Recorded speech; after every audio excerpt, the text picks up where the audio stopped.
Hello everyone, good morning. कैसे हैं आप सब? आई होप आप सब बहुत अच्छे होंगे और सब अपने घरों में स्वस्थ और सुरक्षित भी होंगे। जो लोग वीडियो फर्स्ट टाइम वॉच करें प्लीज़ चैनल को सब्सक्राइब करें। वीडियो अच्छा लगे तो लाइक करें, शेयर करें। तो गाइस मेरा तबीयत थोड़ा सा ख़राब हो गया, गला बिल्कुल बैठ चुका है। ऐसे ही तो गला बैठा हुआ है और क्या कर सकते हैं। तो हम आ गए मॉर्निंग वॉक के लिए। तो मैं सुबह सुबह कर रही हूँ वॉक और अभी बज रहे हैं सुबह के 5:30। और सुबह वॉक करने से जो बाहर का जो ठंडा हवा होता है ना, उसके चलते मेरा तबीयत भी ख़राब हो गया, क्योंकि अब सुबह सुबह बहुत ठंडी ठंडी हवा देती है और मुझे भी ठंड लग चुकी है। तो क्या कर सकते हैं, कुछ नहीं कर सकते।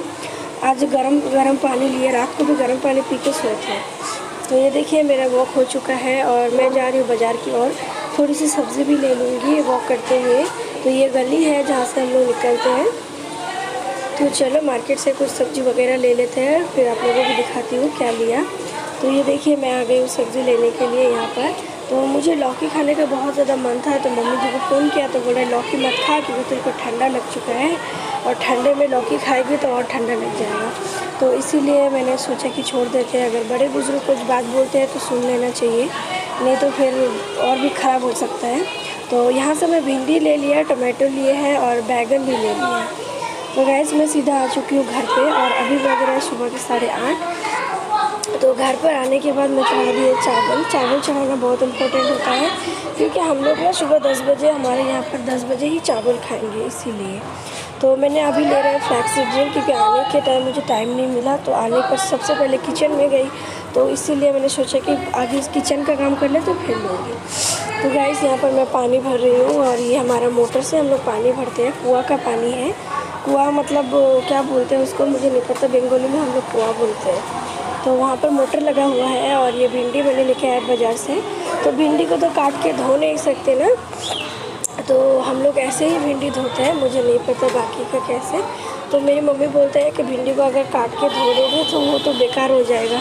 एक बार मेरे साथ ऐसा हुआ था, क्योंकि मैं हॉस्टल में पली बड़ी हूँ, पढ़ाई मेरे हॉस्टल में ही हुआ है। तो इसीलिए मैं ना हॉस्टल में मतलब मैथ्स लेके रहते थे हम लोग अलग से, तो खाना खुद बना के खाती थी। तो मेरे मम्मी को पता ही नहीं, और पहले शुरू की बात थी और भिंडी को काट के धो दिया और भिंडी का हालत जो हुआ क्या ही बताया आप लोगों को।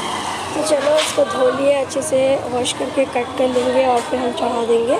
तो मैंने इसमें कुछ नहीं डालूँगी, सिर्फ हम इसमें भुजिया टाइप्स का बनाएंगे। थोड़ी सी प्याज को लाल करेंगे गोल्डन ब्राउन करके, और उसमें हम डाल देंगे भिंडी और आलू जो भी है वो डाल देंगे। तो गाइस अभी बरसात का मौसम है, खाने को थोड़ा सा अच्छे से साफ़ सुथरा करके खाओ, क्योंकि हमारे यहाँ पर ना बहुत ज़्यादा डेंगू फैल गया है। यहाँ पर पास में एक जगह है, उसका नाम है पोलास्टिया, और वहाँ का आदमी लोग को बहुत मतलब भयंकर डेंगू हो चुका है। तो आप लोग भी थोड़ा केयरफुल रहिएगा। और ये देखिए हम नहा के आ गए हैं, और नहा के आने के बाद जो काम होता है वो है लंच करना। तो लंच से पहले हम हमेशा बोलते हैं प्लीज़ आप लोग पानी पी लेना। तो मेरी एक डियर ने मुझे कमेंट किया था कि दी आप खाना खाने से पहले पानी पीते हैं या ग्रीन टी पीते हैं। तो डियर, खाना खाने से पहले हम लोग पानी पीते हैं, क्योंकि ग्रीन टी को कभी भी खाली पेट नहीं पिया जाता है। ग्रीन टी में बहुत ज़्यादा कैफ़ीन होता है, अगर आप उसको खाली पेट लोगे ना तो वो आपकी तबीयत को ख़राब कर सकती है। तो कभी भी ग्रीन टी कभी भी खाली पेट मत लेना। खाली पेट पानी और भरते पेट है बोलता है फल। तो ये आ गया लंच। तो लंच मेरा बहुत ही सिंपल सा है, और ये भिंडी आलू का जो भुजिया बनाए थे वो है, मूंग का दाल हम लिए हैं 1 कटोरी, और ये अंडा। तो खाने में हमेशा कोशिश करना प्रोटीन को इंटेक करने का। प्रोटीन होना ही होना चाहिए, चाहे आप वेज ले या नॉन वेज। तो ये आ गया मेरा ग्रीन टी। तो गाइस दुख की बात क्या बताओ, मेरा कप टूट गया। हेलो। तो मैं आज आप लोगों को हमारी जो बॉडी है, हमारी जो शरीर है, उसको अंदर से साफ करने की बहुत ही आसान और सरल तरीका बताऊंगी। तो चलो वीडियो को स्टार्ट करते हैं। ओके, तो वीडियो शुरू करने से पहले आप लोग बोलेंगे कि शरीर को अंदर से साफ करने की जरूरत ही क्या है ना। तो जैसे कि हम लोग बाहर से एकदम साफ सुथरा तंदुरुस्त चकाचक दिखते हैं, तो क्या आप लोग अंदर से भी उतनी ही साफ सुथरा तंदुरुस्त और चकाचक दिखते हैं? कोई बोल सकता है कि नहीं, मैं अंदर से भी उतनी ही खूबसूरत दिखती हूँ जितनी मैं बाहर से खूबसूरत दिखती हूँ। कोई नहीं बोल सकता है कि नहीं, बोलिए। तो इसी के बारे में बात करें। पर मुझे लगता है कि ज़्यादातर लोगों की शरीर के अंदर ना गंदगी की परत जमी हुई होती है, जिससे आपकी शरीर के अंदर सैकड़ों बीमारियों की जन्म लेती है, जो हमारी बॉडी के लिए बहुत ही खतरनाक होती है। तो इसके लिए हमारी बॉडी को अंदर से डिटॉक्सिफाई करना बहुत इम्पोर्टेंट होता है। इससे हम स्वस्थ भी रहेंगे, वजन भी घटेंगे और दुरुस्त भी रहेंगे। ठीक है, तो इसी के मैं बहुत सारे तरीके भी आप लोगों को बताऊंगी, तो वीडियो को ज़्यादा स्किप ना करें, एंड तक बने रहिए। तो गाइज, हम सबको पता होता है कि जो भी खाना हम लोग खाते हैं वो खाना सबसे पहले हमारे मुंह में जाते हैं, मुंह में हमारे पेट में जाते हैं, पेट के बाद हमारी जो स्मॉल इंटेस्टाइन्स होते हैं उसमें जाते हैं, फिर लर्ज में जाते हैं, फिर उसके बाद हमारे बॉडी के अंदर से मौल मूत्र के द्वारा शरीर से बाहर हो जाती है। ये बात तो आई होप आप सबको पता होंगे, है ना। लेकिन शायद आप लोगों को ये नहीं पता होंगे कि जो खाना हम लोग खाते हैं, जो भी हम लोग खाते हैं, उसको पचने में हमें कितना टाइम लगता है। जैसे कि आप मान लो कि फ्रूट्स खाते हो, फल वगैरह खाते हो, तो फल वगैरह को पचने में कम से कम 2 से 3 घंटा लग जाते हैं। उसी की जगह अगर आप वेजिटेबल्स खाते हो, जैसे कि साग सब्जी खाते हो, साग खाते हो, हरे पत्तेदार साग जो होते हैं उसको खाते हो, तो उसको पचने में कम से कम 6 से 7 घंटा लग जाते हैं। और उसी के जगह अगर आप लोग जैसे अनाज खाते हो, जैसे गेहूं खाया, मैदा खाया, चावल खाया, पराठा वगैरह जो भी खाते हो, वो जो खाते हो उसको पचने में आपको पता है कितना टाइम लगता है? कम से कम 15 से 18 घंटा लग जाते हैं। तो हमें ये चीज पता ही नहीं होता है कि खाने को पचने में कितना टाइम लगता है। तो उसी जगह पर हम लोग क्या करते हैं, ब्रेकफास्ट कर लेते हैं, फिर कुछ देर बाद हम लोग फिर लंच कर लेते हैं, फिर कुछ देर बाद हम लोग फिर डिनर कर लेते हैं, और तीनों टाइम में हम लोग अनाज खा लेते हैं। तो आप सोचो, खाने को पचने का तो टाइम ही नहीं मिलता है। हमने सुबह ब्रेकफास्ट किया, फिर हम लोग लंच कर लिया, फिर डिनर कर लिया, तो टाइम कितना गैप रहा, आप खुद ही सोच के देखो। लेकिन ऐसा नहीं करना चाहिए। हाँ, आप लोग सोचोगे कि ये तो हर कोई करता है, यही रूल्स होता है, क्योंकि 3 टाइम इंसान तो खाना खाएंगे ही ना। तो ये 3 टाइम्स का खाना उन लोगों के लिए है जो लोग बहुत ज्यादा मेहनत करते हैं, बहुत ज्यादा हार्ड वर्किंग वाला काम करते हैं, उन लोगों के लिए सही है। क्योंकि लोग, अगर इंसान काम बहुत ज्यादा करते हैं ना, तो उसका जो मेटाबॉलिज्म होता है वो फास्ट होता है। लेकिन हम लोगों के लिए नहीं। हम लोग क्या उतना मेहनत करते हैं, जो मजदूर लोग होते हैं वो लोग बहुत ज्यादा मेहनत करते हैं, उन लोगों के लिए ठीक है। लेकिन जो लोग घर पे रहते हैं, ऑफिस में बैठे ही रहते हैं, पूरे दिन बेड पे पड़े रहते हैं, कुर्सी में बैठे रहते हैं, उन लोगों के लिए नहीं है। क्योंकि आप काम ही नहीं करते हो, जो खाना आप खाते हो, बॉडी को देती हो, उसमें आप खर्च ही नहीं करते हो, तो फिर आपको इतने खाने की जरूरत ही क्या है ना। तो इस चीज को आपको समझना बहुत इम्पोर्टेंट है गाइस, बहुत ज्यादा इम्पोर्टेंट है। ठीक है, तो इसको ठीक करने के लिए हमें 5 ऐसे तरीके मैं आज आप लोगों को बताऊंगी, जिसकी मदद से आप अपने बॉडी को अच्छे से डिटॉक्सिफाई कर सकते हैं। जो भी खाना आप खाते हैं उसको पचा सकती है, गंदगी को बाहर निकाल सकती है। तो चलो, सबसे पहला बात जो है वो है फास्टिंग। इंटरमिटेंट फास्टिंग के बारे में आप लोग बहुत बहुत बहुत ज्यादा सुने हैं। इससे अच्छा तरीका कुछ भी नहीं होता है। आप लोग बोलोगे इंटरमिटेंट फास्टिंग तो वेट लॉस के लिए होता है, तो वेट लॉस के लिए ही होता है। अगर मेटाबॉलिज्म फास्ट रहेगा तो वेट लॉस भी बहुत जल्दी होंगे, है ना। और बॉडी अगर अंदर से साफ रहेंगे तो वो हमारे चेहरे के जो चमक होते हैं उसमें पता भी चल जाएंगे। तो इंटरमिटेंट फास्टिंग करना बहुत बड़ी बात नहीं है, बहुत इजी है। क्योंकि ज्यादातर टाइम आप तो सोते ही रहेंगे, नींद में ही रहेंगे। तो जैसे कि मान लो आपने 6 बजे रात को डिनर किया, तो अगले दिन सुबह आप 10 बजे के बाद ही कुछ खाओगे। कोई लोग बोलते हैं हमें तो रात को ज्यादा जल्दी खाना नहीं पड़ता है, हम रात लेट में खाते हैं, डिनर करने का आदत नहीं है। तो आप कोशिश करो कि 8 बजे तक खाना खा लो। अगर आप 8 बजे खाना खाते हो रात को, तो अगले दिन सुबह आप 12 बजे खाना खा लो दोपहर के।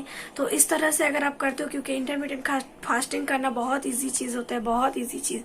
क्योंकि इससे हम ज्यादातर टाइम हम नींद में ही रहते हैं, तो हमें भूख का उतना पता ही नहीं चलता है। तो आप पहली बात जो है वो है इंटरमिटेंट फास्टिंग कर सकते हो।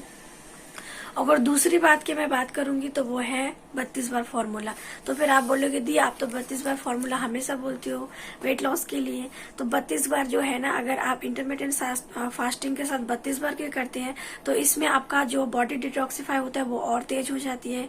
और ये बहुत अच्छी होती है। खाने को मुंह में लो, धीरे धीरे चबाओ, इतना ज्यादा चबाओ, उसको लिक्विड बना के लो, वो बहुत अच्छी होती है आपके साथ में। आप लोगों का जो वेट लॉस है वो इतना जल्दी फास्ट हो जाएंगे ना, आप जब खुद आईने में खड़े होंगे खुद को पहचान नहीं पाएंगे कि ये ऐसा भी होता है। क्योंकि पेट का साफ होना बहुत इंपॉर्टेंट होता है। बॉडी डिटॉक्सिफाई होगा मतलब पेट साफ होंगे, ठीक है। तो ये दूसरी उपाय थी। तीसरी उपाय मैं बता देती हूँ आप लोगों को। तीसरी उपाय है एक दिन बिना नमक का खाना है। एक दिन आप हफ्ते में जरूर सॉल्ट फ्री करो। अगर सॉल्ट फ्री नहीं होता है तो एक दिन आप फास्टिंग जरूर करो। फास्टिंग भी कर सकते हो, ये भी बहुत अच्छी होती है। लेकिन मैं कहूंगी कि एक दिन आपको बिना नमक का खाना जरूर खाना चाहिए। इससे हमारी बॉडी से जो एक्स्ट्रा पानी होता है वो निकल जाते हैं, बॉडी अच्छे से डिटॉक्सिफाई होती है। साथ ही साथ आपके जो फेस सूजा हुआ रहता है, कई बार बॉडी में सूजन हो जाते हैं, वो भी ठीक हो जाती है। तो आपको रेस्ट देना है। हमारा जो पेट है, जो जिसमें पाचन क्रिया जो काम करते हैं, उसको रेस्ट देना बहुत ज्यादा जरूरी है।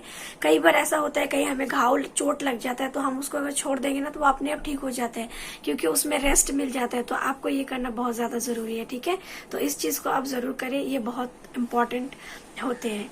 अगर नंबर 4 के बारे में बात करेंगे कि आप किस तरह से बॉडी को साफ कर सकते, तो वो है त्रिफला चूर्ण। त्रिफला चूर्ण के बारे में शायद आप लोग सबको पता होंगे। अगर नहीं पता है तो आप इंटरनेट पे सर्च करके देख सकते हैं। त्रिफला चूर्ण बहुत अच्छी होती है गाइस। ये हमारी बॉडी को इतने अच्छे से डिटॉक्सिफाई करते हैं, इतने अच्छे से करते हैं कि आप किसी नहीं करते। आप आयुर्वेदा में कहीं भी उठा लीजिएगा, त्रिफला चूर्ण का बेनिफिट्स के बारे में आप पढ़ के हैरान हो जाएंगे। तो बहुत अच्छी है। इसमें आंवला होता है, हरतकी होता है, हरहर होता है, बहुत कुछ चीज होता है जो हमारी शरीर को अंदर से साफ करने में काफी हद तक मदद करती है। और नंबर 5 अगर हम करेंगे तो है मल आसन। मल आसन जो है, ये है मल आसन। आप लोग देख सकते हैं, सुबह सुबह उठ के आपको इस पोजीशन में बैठना होगा। आप इस तरह से बैठ जाइए और साथ ही साथ आपको 1 लीटर पानी पीना है। अगर आप 1 लीटर पानी नहीं पी सकते तो आप कोशिश करो कि आप 750 ml पानी पियो। अगर आप इसको 3 दिन करते हैं, ये गारंटी है आपका जितनी भी कॉन्स्टिपेशन का प्रॉब्लम हो, चाहे कुछ भी प्रॉब्लम हो, वो इतनी जल्दी ठीक हो जाएंगे, आप खुद सोच के हैरान हो जाएंगे। और जिसका कॉन्स्टिपेशन का प्रॉब्लम नहीं, उसको तो जिंदगी मजे में जी रहे हैं, बहुत अच्छे से जी रहे हैं और उनका कोई बीमारी भी नहीं होंगे। तो आप लोग इसको जरूर करो, इस पोजीशन में बैठने की कोशिश करो। ये बहुत अच्छी आसन है कॉन्स्टिपेशन के लिए और अपने बॉडी को साफ करने के लिए अंदर से, ठीक है। तो ये था आज का व्लॉग। तो गाइस, मैंने आज जो इन्फॉर्मेशन आप लोग के साथ शेयर किया है, प्लीज इन्फॉर्मेशन थोड़ी सी भी हेल्पफुल हो तो प्लीज एक लाइक कर देना, चैनल को सब्सक्राइब कर देना वीडियो अच्छा लगे तो। और मिलते हैं हम लोग नेक्स्ट व्लॉग में। तब तक आप लोग अच्छे रहिए, स्वस्थ रहिए, मस्त रहिए और 32 बार के साथ बहुत ज्यादा व्यस्त रहिए। Thank you for watching. Tata bye bye, take care, okay.